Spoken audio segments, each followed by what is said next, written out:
The courtroom went silent as a verdict echoed across the room. Neil Entwistle showed nothing. No tears, no shock, no emotion at all.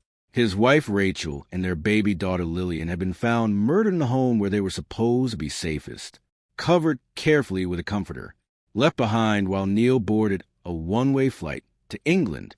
And even now, sitting there as a convicted killer, his face stayed completely blank.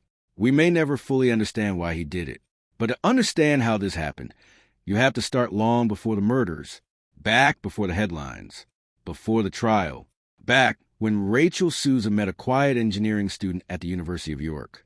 Rachel Elizabeth Souza was born in Kingston, Massachusetts, into a close family. Her mother Priscilla, her father Paul, and her brother Jerome built the kind of home where everyone stayed connected. After Priscilla remarried Joseph Matarazzo, Rachel gained a large extended family through her stepfather. Kingston was one of those small coastal towns where families knew each other for generations. Rachel graduated from Silver Lake Regional High School and later attended the College of the Holy Cross in Worcester. She studied liberal arts but had her sights set on teaching English and drama. During her junior year, she spent time abroad at the University of York in northern England. There, she joined a rowing club as a coxswain, the person responsible for steering the boat, reading the water, and keeping the crew synchronized under pressure. It fit her perfectly. That's where she met Neil Entwistle. Neil came from Worksop near Nottingham, a working-class town shaped by coal mining. He studied electronic engineering at York and was pursuing a master's degree. People back home said he was the first in his family to attend college. His father worked in the mines. His mother worked in a school cafeteria. By all appearances, Neil seemed ambitious and focused.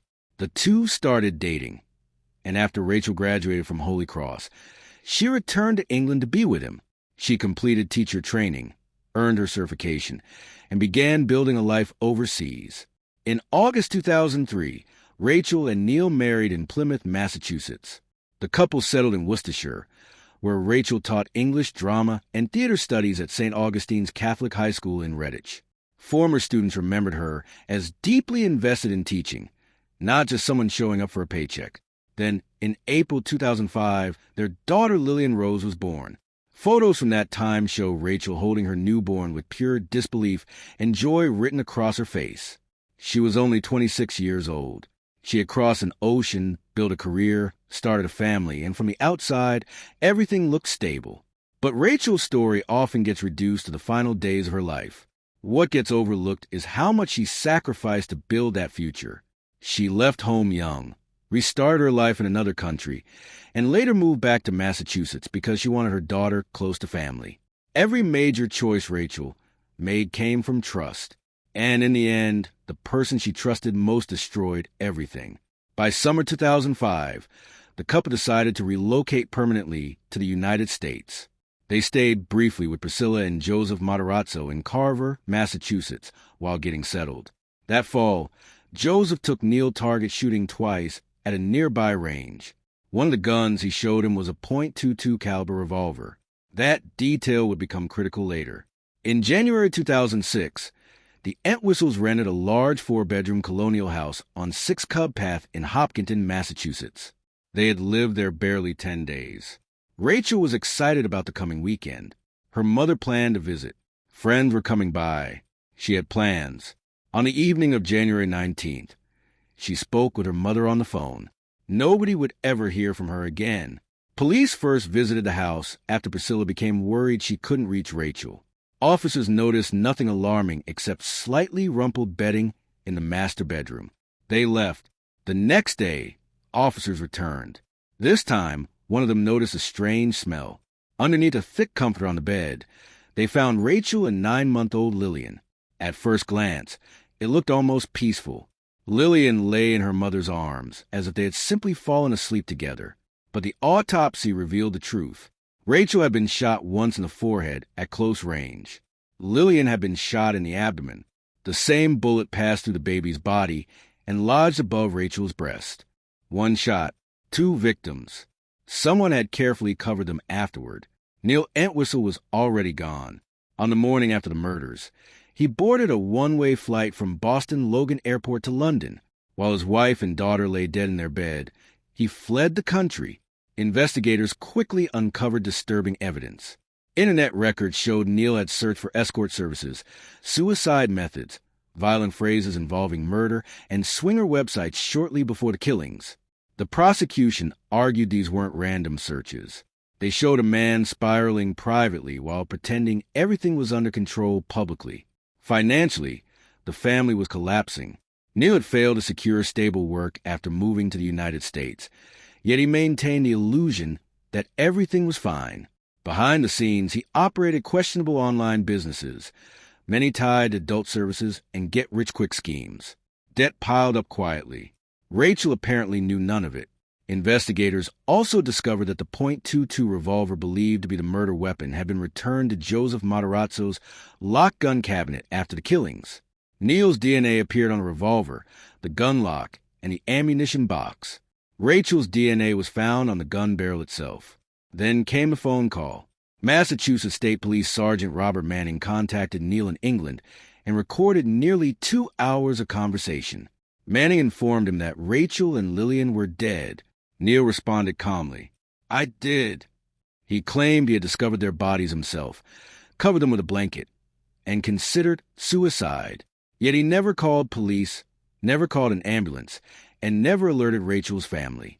He even claimed he didn't know the emergency number in the United States. Instead, he booked a flight home to England. At one point during the call, Manning explained investigators were treating the deaths as homicides. Neil responded with a single word, "Okay." The response stunned investigators. Soon afterward, Neil voluntarily appeared at the U.S. Embassy in London to speak with authorities. By February, forensic evidence linked him directly to the murders, and British officers arrested him at a London underground station.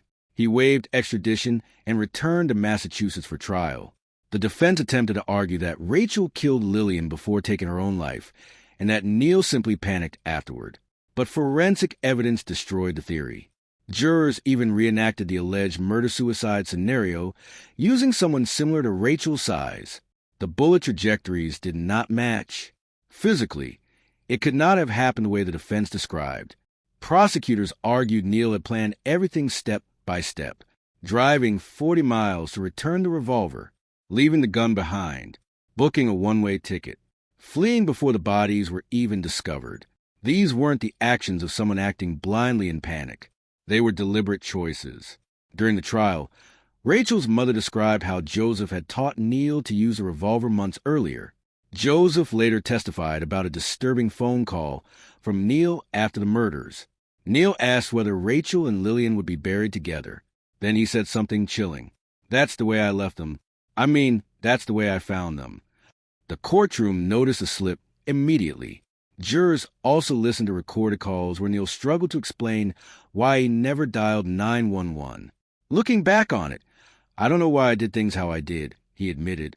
After roughly 11 hours of deliberation, the jury returned unanimous guilty verdicts on both counts of first-degree murder.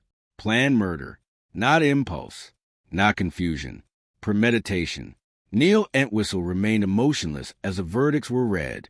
At sentencing, Rachel's family spoke about the devastation left behind. "Our dreams as parents and grandparents have been shattered by the selfish act of one person."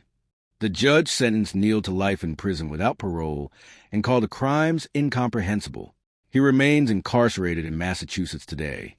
His parents continued insisting he was innocent, but the evidence formed a clear timeline. Violent searches, financial collapse, returning the gun, escaping the country before anyone discovered the bodies. Every piece fit together. Rachel and Lillian were buried together in February 2006. Hundreds attended the funeral, including friends, former students, and family from both the United States and England. Neil was not there. Rachel's family later created the Rachel and Lillian Rose Foundation, dedicated to fighting domestic violence and child abuse. Because in the end, that's what this case truly was. Not a mystery, not just a courtroom puzzle. Domestic violence. A woman murdered by the man she trusted most. A child killed alongside her. The headlines often focus on forensic evidence and dramatic twists, but Rachel's family never lost sight of what really happened. They turned unimaginable grief into advocacy and action. And maybe that's the only meaningful thing left to come from a tragedy like this. Rachel deserved far more than the ending she got. And neither she nor Lillian should ever be remembered only for the way they died.